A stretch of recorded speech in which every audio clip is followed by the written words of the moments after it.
Hello everyone, good evening, welcome to knowledge account. আমি কুন্তল মাহিন্দার তোমাদের সাথে আজকে আরও একটা ইম্পর্টেন্ট টপিক নিয়ে ডিসকাস করব।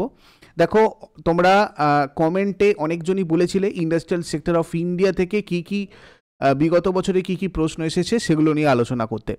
তো আমি এখানে প্রায় তোমাদের 30+ এরকম প্রশ্ন রেখেছি, যে প্রশ্নগুলো প্রত্যেকটাই তোমাদের বিগত বছরে জিজ্ঞাসা করা হয়েছে। ভারতের শিল্প ক্ষেত্র থেকে কোন কোন প্রশ্নগুলো আমাদের এসেছে। আমরা ভারতের শিল্প পড়ি আমাদের ভূগোলে, কিন্তু অ্যাকচুয়ালি ইন্ডিয়ান ইকোনমিতে তোমাদের এই ব্যাপারটা থাকে, ইন্ডাস্ট্রিয়াল সেক্টর অফ ইন্ডিয়া।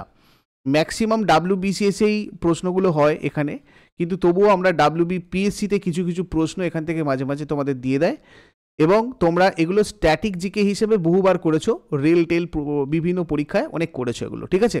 তো যারা যারা বিশেষ করে ক্লার্কশিপের পরীক্ষা প্রস্তুতি নিচ্ছ, বা ফুড এসআইয়ের প্রস্তুতি নিচ্ছ, বা পিএসসি মিসলেনিয়াসের প্রস্তুতি নিচ্ছ, বা ডাব্লিউবিসিএস মেন ধরো দেবে, ঠিক আছে, বা ডাব্লিউবিপি কেপি মেন তোমরা দিচ্ছ, তাদের সবার ক্ষেত্রেই এটা ইম্পর্ট্যান্ট। তোমরা ভালো করে প্রথম থেকে শেষ পর্যন্ত মন দিয়ে প্রত্যেকটা প্রশ্ন দেখো। যেমন ধরো, ভারতের সর্ববৃহৎ রাষ্ট্রায়ত্ত ক্ষেত্র কোনটা? তোমরা এটা জানো, রেল পরিষেবা হবে। তো এই প্রশ্ন তোমরা স্ট্যাটিক জিকে হিসেবে বহুবার করেছো, কিন্তু এগুলোর একটা আলাদা সেকশন রয়েছে, সেটা হচ্ছে আমাদের ইন্ডাস্ট্রিয়াল সেক্টর অফ ইন্ডিয়া। চলো দেখবো, তার আগে সবাইকে বলে দিই, রবিবারে একটা তোমাদের মক টেস্ট অ্যারেঞ্জ করা হয়েছে পশ্চিমবঙ্গ ফুড এসআই, অর্থাৎ ডাব্লিউবি ফুড এসআই এক্সামের পুরোপুরি 100 মার্কস। 50 নম্বর তোমাদের জেনারেল স্টাডিজ থেকে থাকবে, আর 50 নম্বর থাকবে এরিথমেটিক থেকে। তো এই পরীক্ষাটা তোমরা দিতে পারবে আমাদের অ্যাপের ফ্রি উইকলি টেস্ট সেকশানে। যাদের কাছে অ্যাপটা নেই তারা ডেসক্রিপশন বক্স থেকে গিয়ে ডাউনলোড করে নাও, অথবা গুগল প্লেতে গিয়ে তোমরা সার্চ করে নাও নলেজ অ্যাকাউন্ট অফিসিয়াল, গিয়ে নিজেদের নাম আর মোবাইল নাম্বার দিয়ে ফ্রি রেজিস্টার করে নাও। এই পরীক্ষাগুলো সম্পূর্ণ ফ্রি, সবাই তোমরা দিতে পারবে ফুড এসআইয়ের ফুল লেন্থ মক টেস্ট। এটার টাইমিং থাকবে সন্ধ্যাবেলা 6টা থেকে 11টা, এর মধ্যেই তোমাদের পরীক্ষাটা দিতে হবে, এবং পরীক্ষাটা দেওয়ার পরে তোমরা কিন্তু নিজেদের র্যাঙ্ক স্কোর এগুলো সবকটা দেখতে পাবে। 31 ডিসেম্বর এটা হবে, ঠিক আছে, অর্থাৎ এই রবিবার সন্ধ্যাবেলা 6টা থেকে তোমরা এই পরীক্ষাটা দিতে পারবে, 6টা থেকে 11টার মধ্যে যখন হোক। ডাব্লিউবিপিএসসি ক্লার্কশিপের প্রিলিমিন পরীক্ষার ব্যাচও তোমাদের স্টার্ট হয়ে গেছে, তোমরা চাইলে এটাতে জয়েন করতে পারো। তোমাদের অফার রয়েছে, বিশেষ অফার 60%। 1080-তে তোমরা প্রিলিমেন ইন্টিগ্রেটেড ব্যাচে জয়েন করতে পারবে। এই নাম্বারে তোমরা আরও ডিটেলসের জন্য যোগাযোগ করে নিও। এছাড়া জেনারেল স্টাডিজ ফাউন্ডেশনও তোমাদের নতুন ব্যাচ 2 লঞ্চ হয়ে গেছে, তোমরা এই নাম্বারে যোগাযোগ করে নাও। যে কোনো পরীক্ষার জন্য তোমরা জেনারেল স্টাডিজের পুরো সিলেবাস এখানে পাবে কভার্ড। এখানে পুরো কনসেপচুয়াল তোমাদের ডিটেলস ক্লাস, এবং ক্লাসের শেষে এমসিকিউজও রয়েছে, মক টেস্টও তোমাদের চ্যাপ্টার ওয়াইজ অনলাইন পোর্টালে রয়েছে। এগুলো সবকটাই 1 ইয়ার ভ্যালিডিটি। তো আরও ডিটেলস জানার জন্য তোমরা এই নাম্বারে যোগাযোগ করে নিও। WBP 2024 target batch, KP WBP lady constable main, SSC GD, এগুলোও তোমাদের চলছে, চাইলে এগুলো তোমরা জয়েন করতে পারো, এই নাম্বারে যোগাযোগ করে নেবে। চলো ফার্স্ট কোশ্চেন কী আছে আমরা দেখি। দেখো, প্রথমেই ডাব্লিউবিসিএস প্রিলিমস 2014-তে দেখো একটা প্রশ্ন এসেছিল, বলেছিল বর্তমান শিল্পনীতি অনুযায়ী বৈদেশিক বিনিয়োগ, মানে ফরেন ডিরেক্ট ইনভেস্টমেন্ট, আমরা যেটা এফডিআই বলি, ঠিক আছে। তো এইসব জিনিসগুলো কি, এগুলো আমরা ডিটেলসে আলোচনা করব অবশ্যই ব্যাচে, কিন্তু এখানে তোমাদের আগে এমসিকিউগুলো আলোচনা করে দিই। দেখো, উৎসাহ দেওয়া হয়েছে, অর্থাৎ বর্তমান শিল্পনীতিতে আমরা বৈদেশিক বিনিয়োগকে উৎসাহ দিয়েছি। 1991-এর আগে এটা ছিল না, তারপর এটাকে উৎসাহ দেওয়া হয়েছে। এফডিআই মানে ফরেন ডিরেক্ট ইনভেস্টমেন্ট, বা বৈদেশিক বিনিয়োগ অর্থনৈতিক প্রবৃদ্ধি ত্বরান্বিত করতে এটা সাহায্য করে আমাদের এফডিআই, যেটা ভারত সরকারের একটা উদার এবং স্বচ্ছ বৈদেশিক বিনিয়োগ ব্যবস্থা চালু করেছে আমাদের বর্তমান শিল্পনীতি অনুযায়ী, যেখানে বেশিরভাগ ক্ষেত্রে 100% পর্যন্ত এফডিআই অনুমোদিত রয়েছে, ঠিক আছে। আরও দেখবো অনেক এই ধরনের প্রশ্ন আছে। শিল্প লাইসেন্সিং নীতি কোন বছরে বিলোপ করা হয়েছে? দেখো, এটা 2008-এ এসেছিল। 1991 থেকে অর্থনৈতিক উদারীকরণ আমরা দেখেছি, তো তখনই শিল্প লাইসেন্সিং নীতিটা বিলোপ করা হয়েছিল, যাতে আরও অনেক বিদেশি দেশ, মানে বিদেশি যেসব ফরেন কান্ট্রি রয়েছে, তারা এসে আমাদের ভারতে বিজনেসটা খুব ইজিলি করতে পারে। তার জন্য এই লাইসেন্সিং নীতিটাকে বিলোপ করা হয়েছে, অনেক ছাড় দেওয়া হয়েছে।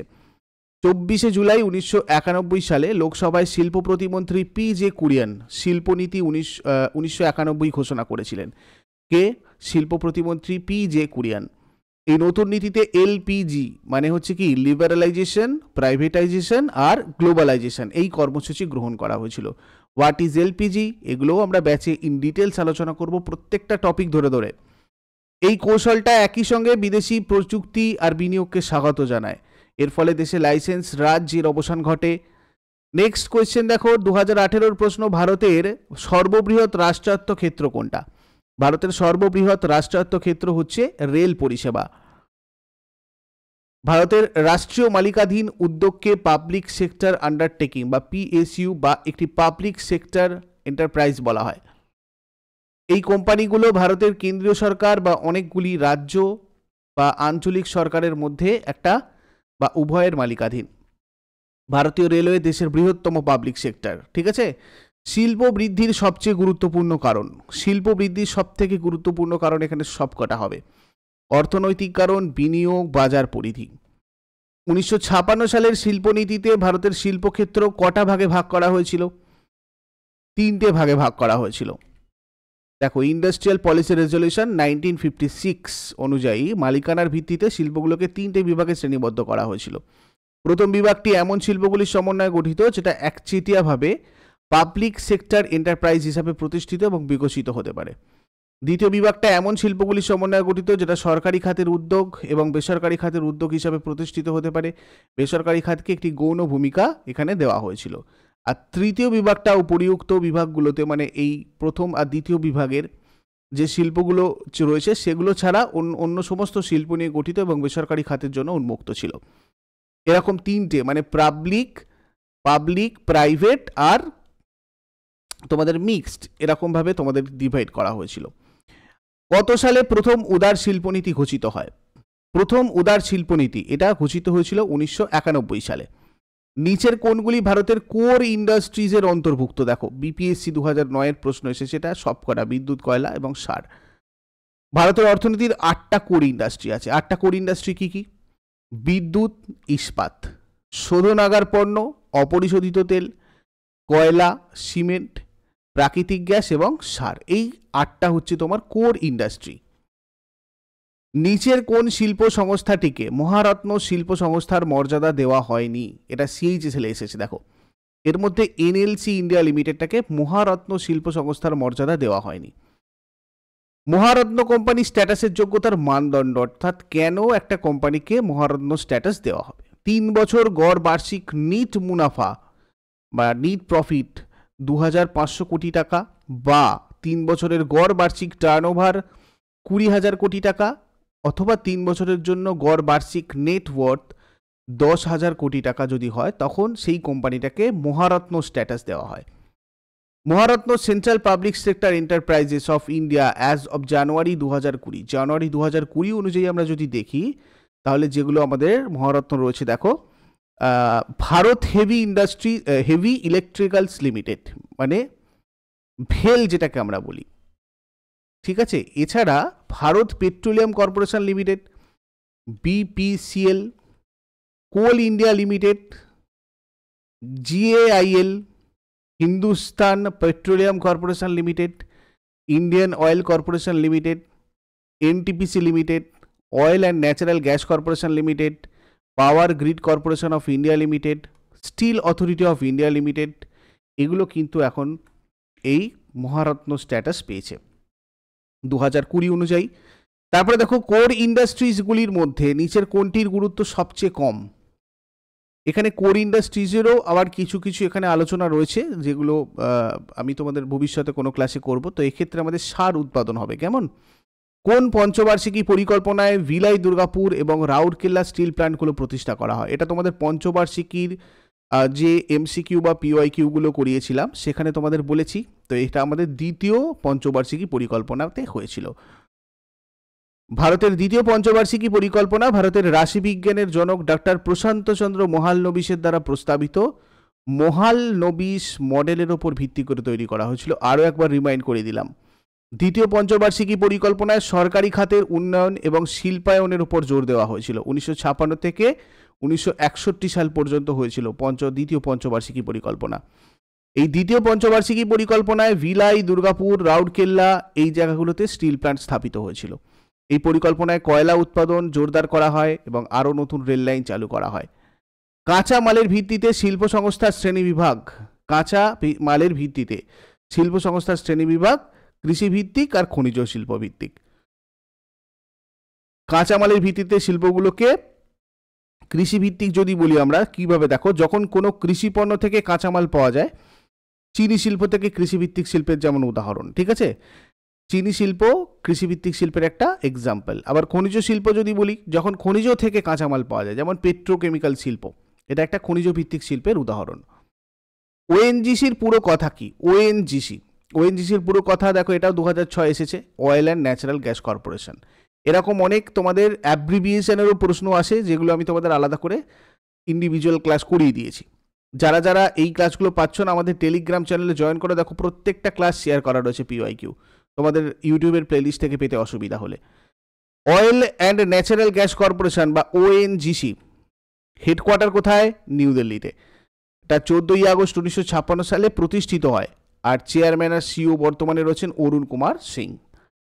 পশ্চিমবঙ্গের কোথায় রপ্তানি প্রক্রিয়াকরণ অঞ্চল বা ইপিজেড রয়েছে? ইপিজেড রয়েছে কোথায়? ফলতাতে। 2003-এর প্রশ্ন।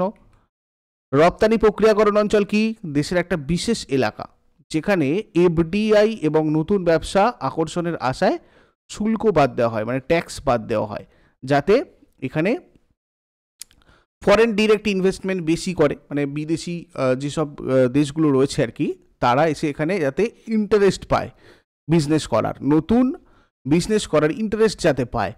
এশিয়ার প্রথম ইপিজেড মানে কি? Export processing zone. এই প্রথম ইপিজেড 1965-এ 1965 সালের কান্ডালায় স্থাপিত হয়েছিল। এরপর আরও 7টা জোন স্থাপন করা হয়। ইপিজেড মডেলের ত্রুটিগুলো সংশোধন করার সময় 2000 সালের এপ্রিল মাসে ঘোষিত স্পেশাল ইকোনমিক জোন SEZ নীতিতে কিছু নতুন বৈশিষ্ট্য অন্তর্ভুক্ত করা হয়েছিল, যেগুলো আবার পরে আমাদের আলোচ্য বিষয়। এই প্রত্যেকটা জিনিস, প্রত্যেকটা টপিক তোমাদের WBPSCর ক্লার্কশিপ যে ব্যাচ হচ্ছে বা WB ফুড এসআইয়ের যে ব্যাচ রয়েছে আমাদের, সেখানে কিন্তু আমি তোমাদের সাথে আলোচনা করেছি। তো এগুলোও আমাদের বাদ দিলে চলবে না, কেননা এখান থেকে তোমাদের প্রশ্ন আসে। ক্ষুদ্রায়তন এবং কুটির শিল্পের সপক্ষে গুরুত্বপূর্ণ যুক্তি। ক্ষুদ্রায়তন এবং কুটির শিল্পের সপক্ষে এক্ষেত্রে গুরুত্বপূর্ণ যুক্তি আমাদের কি হবে? ডি, বিপুল পরিমাণে কাজের সুযোগ সৃষ্টি করা। ক্ষুদ্র আর কুটির শিল্প হলো শ্রমনিবিড় শিল্প, এবং একটা শ্রম উদ্বৃত্ত দেশে তারা কর্মসংস্থানের সন্ধানকারী লোকেদের একটা বড় অংশকে কর্মসংস্থান দেওয়ার একটা গুরুত্বপূর্ণ ক্ষেত্র হিসাবে কাজ করে। এটা শিল্প খাতে মোট কর্মসংস্থানের 80% কর্মসংস্থান তৈরি করায় অবদান রাখে। এগুলো খুব ডিটেলসে আমাদের বোঝা উচিত, তাহলে কিন্তু এগুলো ঘুরিয়ে প্রশ্ন দিলেও আমরা উত্তর করতে পারবো, ঠিক আছে। গোল্ডেন হ্যান্ডশেক স্কিম কার সাথে যুক্ত? এটা 2018 সালের একটা প্রশ্ন। দেখো, গোল্ডেন হ্যান্ডশেক স্কিম স্বেচ্ছায় অবসর এর সাথে যুক্ত ছিল। গোল্ডেন হ্যান্ডশেক স্কিম স্বেচ্ছা অবসরের সাথে যুক্ত। এর একটা নির্বাহী কর্মসংস্থান চুক্তির একটা ধারা, মানে ক্লজ, যেটা কর্মচারীকে চাকরিচ্যুত, চাকরি পুনর্গঠন, এমনকি নির্ধারিত অবসরের মাধ্যমে তার চাকরি হারালে কর্মচারীকে একটা ভালো প্যাকেজ প্রদান করে। এটাই গোল্ডেন হ্যান্ডশেক স্কিম। নগদ বা ইকুইটি, যেটা শেয়ার এবং অন্যান্য সুবিধার মাধ্যমে এটা হতে পারে আর কি। ভারতে প্রথম কোন রাষ্ট্রায়ত্ত শিল্প সংস্থার বেসরকারীকরণ করা হয়? মারুতি উদ্যোগ লিমিটেডের বেসরকারীকরণ করা হয়। মারুতি সুজুকি ইন্ডিয়া লিমিটেড আগে মারুতি উদ্যোগ লিমিটেড নামে পরিচিত ছিল। 1981 সালে গুরগাঁওয়ে প্রতিষ্ঠিত হয় এবং এটা ভারত সরকারের মালিকাধীন ছিল। 2003 সালে এটা জাপানি গাড়ি বা মোটরসাইকেল প্রস্তুতকারক সুজুকি মোটর কর্পোরেশনের কাছে বিক্রি হয়েছিল। এর সদর দপ্তর কোথায় আছে? নিউ দিল্লিতে। তারপরে দেখো, এমআরটিপি অ্যাক্ট 1969 অনুযায়ী নিচের কোন ফার্মগুলিকে এমআরটিপি ফার্ম বলা হয়? খুব ভালো একটা প্রশ্ন, 2017-তে তোমাদের এসেছে WBCS মেইনে। এই জিনিসগুলো খুব ভালো করে বোঝানো হচ্ছে তোমাদের। কোথায় বললাম? জেনারেল স্টাডিজ ফাউন্ডেশন যে ব্যাচটা তোমাদের রয়েছে, এখানে কিন্তু অর্থনীতির একদম টপিক ভিত্তিক তোমাদের ক্লাস হচ্ছে উইথ এমসিকিউজ। আগে ডিটেলস আলোচনা করার পর তারপরে এমসিকিউজ তোমাদের ওখানে আছে। এর জন্য তোমরা এই নাম্বারে যোগাযোগ করো। যাদের সম্পদের পরিমাণ একটি নির্দিষ্ট পরিমাণের অধিক, 25 কোটি টাকা বা তার বেশি সম্পদের যে কোনো প্রতিষ্ঠানকে এমআরটিপি কোম্পানি বা ফার্ম বলা হয়। Monopolies and restrictive trade practice act, MRTP act 1969-এ প্রণীত হয় আর 1970 সালে কার্যকর হয়। কোন শিল্পনীতি ঘোষণায় ভারতকে মিশ্র অর্থব্যবস্থা হিসাবে গড়ে তোলার কথা বলা হয়? এটাও তোমার মেইন 2017-র প্রশ্ন, শিল্পনীতি 1948। ভারত আনুষ্ঠানিকভাবে শিল্পনীতি রেজলিউশন 1948-এর মাধ্যমে মিশ্র অর্থনৈতিক নীতি গ্রহণ করে। 1993 সালে নিচের কোন শিল্পক্ষেত্রকে সংরক্ষণমুক্ত করা হয়? সংরক্ষণমুক্ত করা হয় তামা এবং দস্তা খনন কার্য। দেখো, জাতীয় খনির নীতি অনুসারে 1993 সালে তামা আর দস্তা খনি সংরক্ষণ করা হয়নি। বেসরকারি খাতের বিনিয়োগ আকৃষ্ট করার জন্য যুক্তিসঙ্গত ছাড় দেওয়া হয়েছিল। কত সালে ভারতের প্রথম শিল্পনীতি ঘোষিত হয়? এটা প্রচুর রিপিট হয়, বিভিন্ন তোমাদের WBPSCতেও অনেকবার এসেছে। ঠিক আছে, আমি তোমাদের একটা এখানে ইয়ার দিয়েছি, সবকটা লিখিনি। 1948 এটাও হয়ে যাবে। 6ই এপ্রিল স্বাধীনতা লাভের পর 1948 সালে ভারত সরকার তার প্রথম শিল্পনীতি ঘোষণা করে। 1948 শিল্পনীতি 1948 সংসদে পেশ করেছিলেন তৎকালীন শিল্পমন্ত্রী doctor Shyama Prasad Mukherjee. Very very important. বিলগ্নীকরণ নীতি কি? বিলগ্নীকরণ নীতি হয়ে যাবে তোমার রাষ্ট্রায়ত্ত সংস্থাগুলোর শেয়ার খোলা বাজারে বিক্রয় করাকে বলে। উদ্যমী হেল্পলাইন কাদের জন্য চালু করা হয়েছে? উদ্যমী হেল্পলাইন অতি ক্ষুদ্র, ক্ষুদ্র এবং মাঝারি শিল্প। The board for industrial and financial reconstruction কত সালে গঠিত হয়? এটা 1987-এ গঠিত হয়। Board for industrial and financial reconstruction ছিল অর্থ মন্ত্রণালয়ের অধীনে একটা সংস্থা। Board for industrial and financial reconstruction 1987-এর জানুয়ারিতে গঠিত হয়। এই সংস্থাটার মূল উদ্দেশ্য ছিল বিধ্বস্ত উদ্যোগ যেগুলো রয়েছে সেগুলোকে পুনরুজ্জীবিত করা, যেগুলো মানে হাল খারাপ আর কি, ঠিক আছে, সেগুলোকে পুনরুজ্জীবিত করা এবং পুনর্বাসন করা এবং সম্ভাব্য অকার্যকর শিল্প সংস্থাগুলোকে বন্ধ করা। রাজীব গান্ধী সরকার এটা তৈরি করেছিল। এটা sick industrial companies special provisions act 1985-এর অধীনে প্রতিষ্ঠিত হয়েছিল। Very very important. 2016 সালে মোদী সরকার এটা বিলুপ্ত করে। এর আনুষ্ঠানিক বিলুপ্তির পরে সমস্ত কাজকর্ম national company law tribunal NCLT আর national company law appellate tribunal NCLAT এর কাছে ইনসলভেন্সি ব্যাংক্রাপসি কোড অনুযায়ী হস্তান্তরিত হয়েছিল। নিচের কোনটি উদার শিল্পনীতির অংশ নয়? উদার শিল্পনীতির অংশ নয় কোনটা? প্রত্যক্ষ বিদেশি বিনিয়োগের সীমা বৃদ্ধি। ভারতে শিল্প সংস্কার নীতি কিভাবে একচেটিয়া ক্ষমতার উপর প্রভাব বিস্তার করেছিল? এটা MRTP আইন বিলোপের মাধ্যমে করেছিল। 2015 সালের প্রশ্ন। কবে থেকে ভারত সরকারি শিল্প সংস্থার বিলগ্নীকরণ শুরু করেছে? 1991 to 1992। ভারতে বিলগ্নীকরণের প্রক্রিয়া শুরু হয়েছিল 1991 থেকে 92 সালে। এই সময় 31টা নির্বাচিত PSU এর 3038 কোটি টাকা বিলগ্নীকরণ করা হয়। 1996 সালের আগস্ট মাসে ভারতীয় PSUগুলির বিনিয়োগের পরামর্শ, তত্ত্বাবধান, নিরীক্ষণ এবং প্রচারের জন্য GV রামকৃষ্ণের সভাপতিত্বে ডিসইনভেস্টমেন্ট কমিশন প্রতিষ্ঠিত হয়। এটা তোমাদের জেনে রাখার জন্য বললাম। বর্তমানে ভারত কতগুলো মিনিরত্ন 2 শিল্প সংস্থা রয়েছে? ভারতে কতগুলো মিনিরত্ন 2 শিল্প সংস্থা রয়েছে? টোটাল 12টা রয়েছে। যেসব সেন্ট্রাল পাবলিক সেক্টর এন্টারপ্রাইজেস গত 3 বছরে অন্তত একটিতে 30 কোটি টাকা বা তার বেশি কর পূর্ব মুনাফা করেছে এবং একটা ইতিবাচক নেট মূল্য আছে, তারা মিনিরত্ন মর্যাদার জন্য যোগ্য। এই মিনিরত্ন কোম্পানিগুলোকে দুটো ভাগে বিভক্ত করা হয়েছে। একটা হচ্ছে মিনিরত্ন 1 আর একটা হচ্ছে মিনিরত্ন 2। মিনিরত্ন 1 বিভাগে 62টা কোম্পানি আর মিনিরত্ন 2 বিভাগে 12টা কোম্পানি অন্তর্ভুক্ত রয়েছে। নিচের কোন দ্রব্যগুলিকে ISI চিহ্ন যুক্ত করা হয়? ISI চিহ্ন বৈদ্যুতিক দ্রব্যগুলোকে যুক্ত করা হয়, দ্রব্যগুলোর সাথে দেওয়া হয়। এটা ভারতে বিক্রি করার নির্দিষ্ট কিছু পণ্যের জন্য বাধ্যতামূলক, যেমন সুইচ, বৈদ্যুতিক মোটর, তার, ঠিক আছে, বৈদ্যুতিক হিটার, রান্নাঘরের যন্ত্রপাতি ইত্যাদি।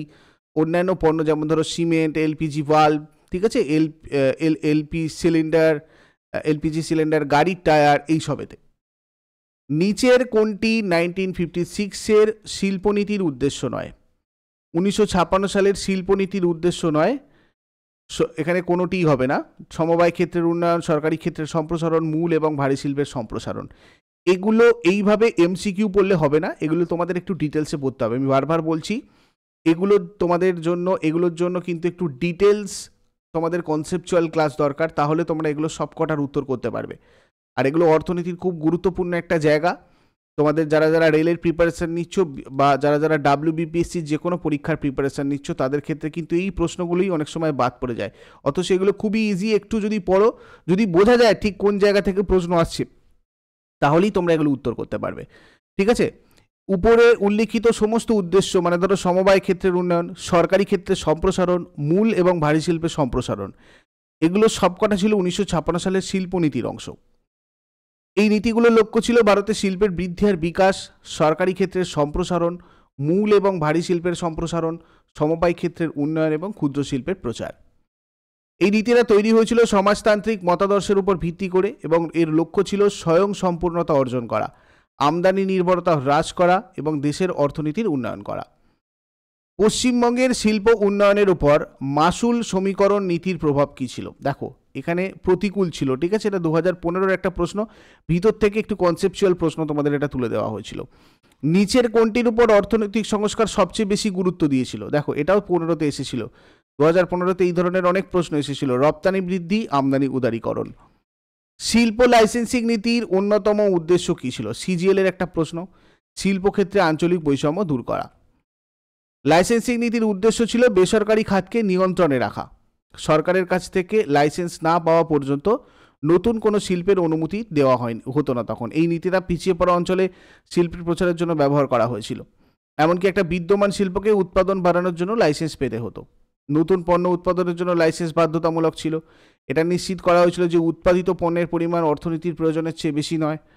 উৎপাদন সম্প্রসারণের লাইসেন্স তখনই দেওয়া হতো যখন সরকার নিশ্চিত হতো যে অর্থনীতিতে আরও বেশি পরিমাণে পণ্যের প্রয়োজন।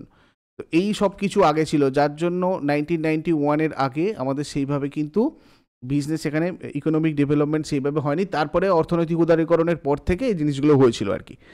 এনটিপিসি কোন শিল্পক্ষেত্রের অন্তর্গত? এনটিপিসি বিদ্যুৎ তৈরি করে। ভারতবর্ষে কবে থেকে মেমোরান্ডাম অফ আন্ডারস্ট্যান্ডিং সিস্টেম শুরু হয়? MOU যেটা, এটা শুরু হয়েছিল 1987 থেকে 88, ঠিক আছে।